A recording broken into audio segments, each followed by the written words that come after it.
Yurei is a Japanese term used to describe a type of supernatural entity or spirit in Japanese folklore.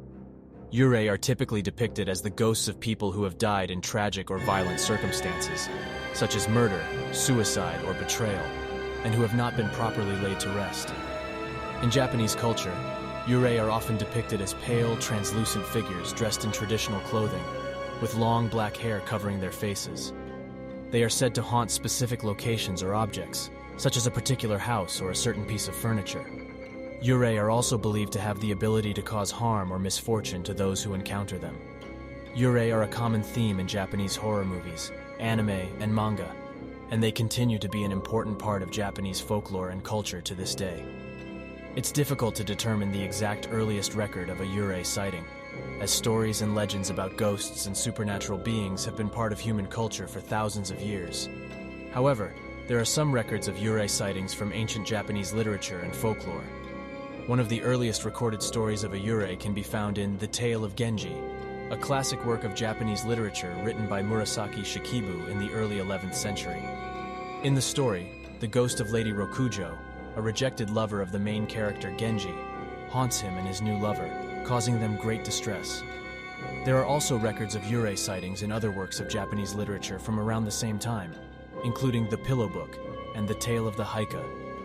These stories often depict Yurei as vengeful spirits seeking revenge on those who wronged them in life.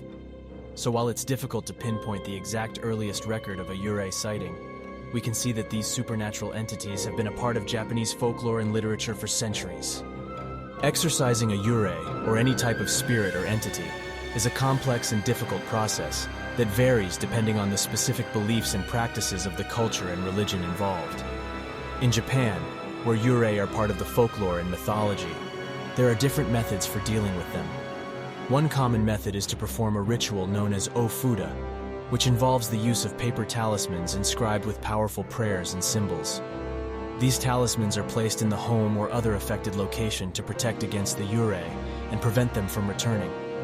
Similarly, ofuda are commonly used in Shintoism and are placed in homes or vehicles to protect against evil spirits or misfortune. Another method is to perform a ceremony called a kuchiyose, which involves calling upon the assistance of a Shinto priest or Buddhist monk to perform a ritual that can either banish the Yurei or help it to move on to the afterlife. During this ceremony, the priest or monk may use various rituals, chants, and offerings to communicate with the spirit and help it resolve any lingering issues or unfinished business that may be keeping it tied to the earthly realm. Overall, the process of exorcising a Yurei, or any other type of spirit or entity, requires a deep understanding of the specific cultural and religious beliefs involved, and should only be attempted by qualified individuals with experience in these practices.